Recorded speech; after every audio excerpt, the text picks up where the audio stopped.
This is the Fox 5 News Block. A rally taking place today after the Stonewall National Monument's website removed transgender references and modifications on its historic page. A live report from Greenwich Village. And steps towards ending the nearly 3-year war in Ukraine. What the Ukrainian president is now saying about a possible meeting with Russian President Putin. Good afternoon, everyone. I'm Antoine Lewis. Welcome to the News Block. We'll have those stories in just a moment, but first, a live look outside as we break down the forecast on this Friday. Happy Valentine's Day, Liv Johnson, to you. Happy Valentine's Day. And it's a nice day to be inside and cuddle up because it's not so great out there. I mean, we do have clear skies, but it is a cool one. We have a winter weather advisory for a lot of the tri-state area and actually a winter storm watch for this northwest corner of Connecticut. Now let's time out what we have coming our way. The rest of the day is pretty clear. We do see more cloud cover roll in later tonight because tomorrow we are going to start with some snow. I'd say about 11 a.m. to noon you might start seeing it, but it really builds up mid-afternoon into the late afternoon. Then, as always, we see this little divide where New York City always finds itself right in the middle. To the south, it's rain. To the north, it is more snow. That's going to continue through Saturday, and then going into Sunday, very late Saturday into Sunday, it's going to become all rain. And we are looking at about an inch or two for New York City. I think this is just a little bit undershooting what we're going to get. But if you're up in the Hudson Valley, between about 2 to 5 inches, Monticello about 4 to 7 inches again, starts as snow and then transitions into rain for your Sunday. Antoine? All right, Liv, we'll take it. Developing at this hour, the LGBTQ plus community responding to the Stonewall National Monument's website changes, removing transgender references and modifications on its historic page. Linda Schmidt live in Greenwich Village where a protest is underway. Hi, Linda. Yeah, good afternoon to you there, Antoine. Well, first of all, the Trump administration saying that the federal government should only recognize two sexes, male and female, and that has led to widespread condemnation. Now, right over my shoulder here is the Stonewall National Monument. Hundreds of protesters were here earlier.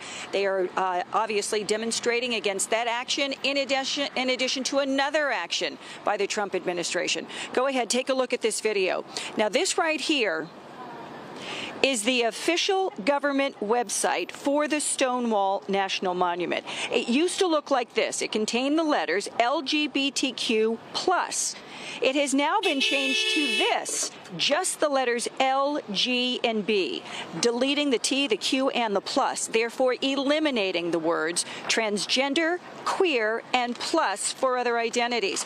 Well, as I said at the top, there are protesters gathered here at the Stonewall National Monument. Earlier today, they were here for about 2 hours. Now, the Stonewall Inn is the site of the 1969 uprising and riots that launched the LGBTQ plus rights movement.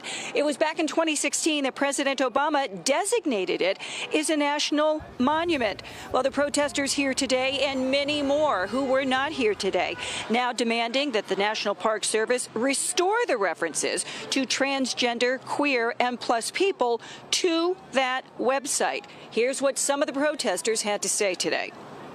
It's not only about removing letters from our website, it's a coordinated attack to remove or try to erase trans, queer, non-binary people from the entire government system, to say that we do not exist. The youth that I work with, I'm a clinical psychologist, this is deadly for them, this kind of behavior from adults and the government. And Governor Hochul also quickly weighing in on this action by the Trump administration, calling it cruel and petty. Antoine, back inside to you. All right, Linda, thank you so much. Mayor Eric Adams and Board Czar Tom Homan sitting down together this morning on Fox and Friends. Both were questioned about immigration plans here in the city. The mayor was also grilled about his corruption case. Now, yesterday, Danielle Sassoon stepped down from her role as acting U.S. attorney for the Southern District of New York after refusing to drop criminal charges against Mayor Eric Adams. In her resignation letter, Sassoon alleges Adams' attorneys told the Department of Justice Adams could only help with President Donald Trump's crackdown on illegal immigration if they dropped the indictment. Adams denied this and announced he will put ICE officers back in Rikers and will be working on a way to loosen the sanctuary city laws so the NYPD can assist ICE. We need to, just stop all this noise.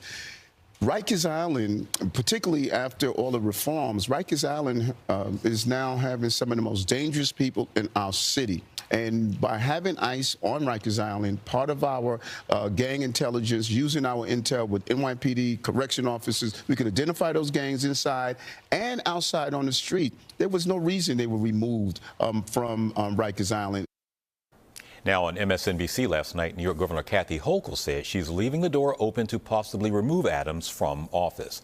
Officials are investigating what caused the fire in Brooklyn this morning. Now look at this video.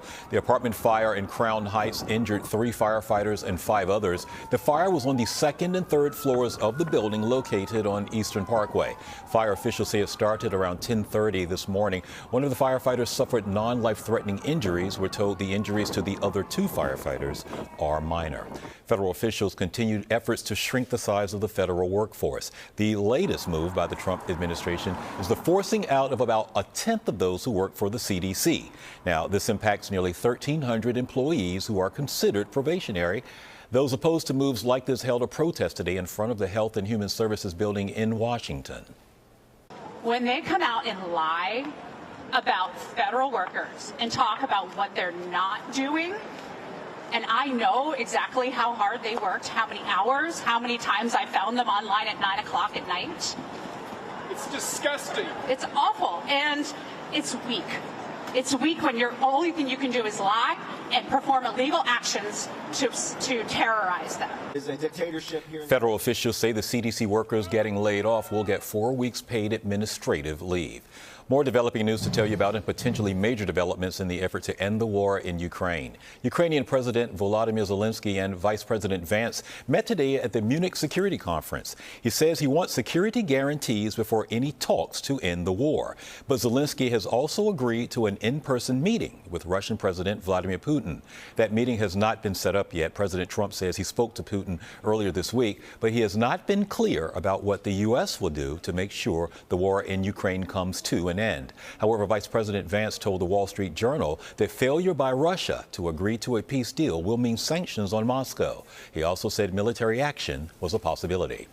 The Vatican says Pope Francis has been hospitalized to treat bronchitis as well as to undergo tests. The 88-year-old pontiff was diagnosed first last Thursday. Now, he suffers frequent bouts of bronchitis after having part of a lung removed when he was younger. He's been dealing with other health problems as well, including 2 recent falls before being hospitalized. Pope Francis had been continuing with indoor activities and actually made a public appearance last Sunday. Scientists have all eyes on the year 2032. Now, they are tracking an asteroid that has a 2% chance of hitting the Earth 7 years from now. Here's Fox 5's Richard Giacovis with what we need to know from the experts.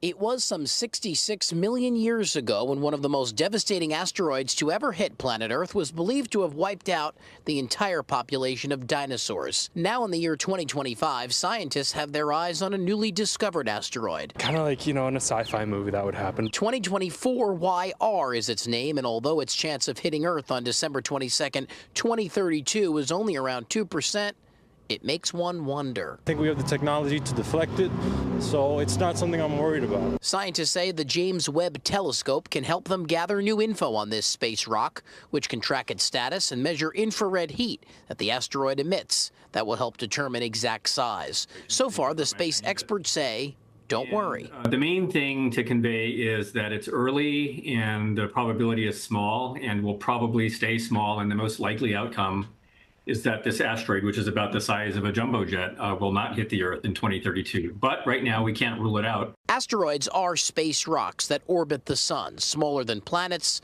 but there are so many of them, millions, that sometimes they get pushed out of the main asteroid belt and can wind up heading somewhere in space. This is a warning for us as scientists and researchers that we should put a lot of attention on the subject in order to gather as many observations as possible in order to ascertain the trajectory of the subject with the highest accuracy possible. If the asteroid impact probability remains above 1% after the results from the Webb telescope expected in the spring, scientists say they'll discuss the Earth's response. For now, most are not worried that our final frontier is near. Not worried at all. I think it's pretty scary.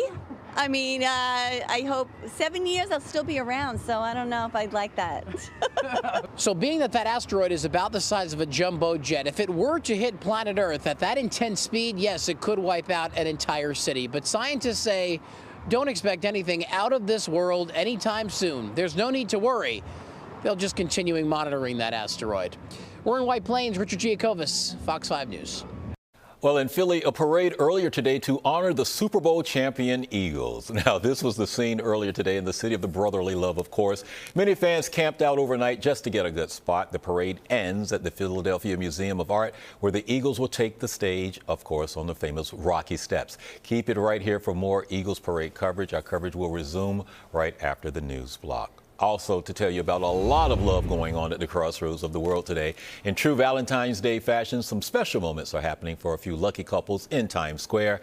Earlier this morning, a couple got hitched in the busy area after a 3.5-year romance. And then another couple saying I do after a decade together. There's also been a few surprise proposals broadcasted up on the giant billboards. We want to say congratulations to all of them. And today's a chilly day, definitely a day to go out and hug somebody, I would imagine.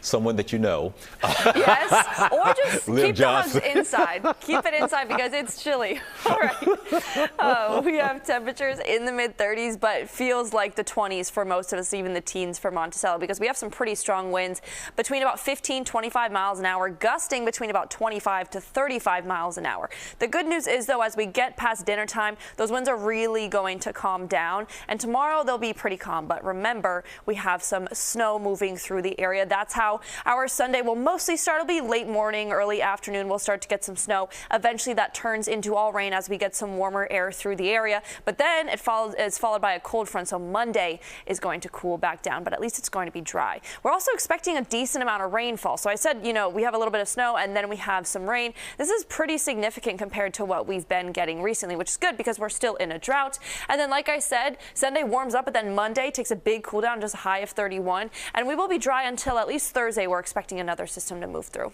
Antoine? So looking towards next week, nothing to get crazy excited about, right? Just normal this time of year stuff? Yeah, we'll see as we get closer. Yeah. Okay, we'll see as we get closer. All right. Thank you so much, Liv.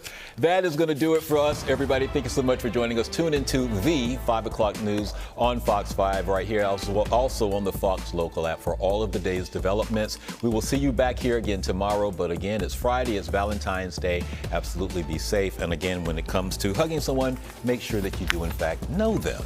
All right, we'll see you soon. Bye-bye.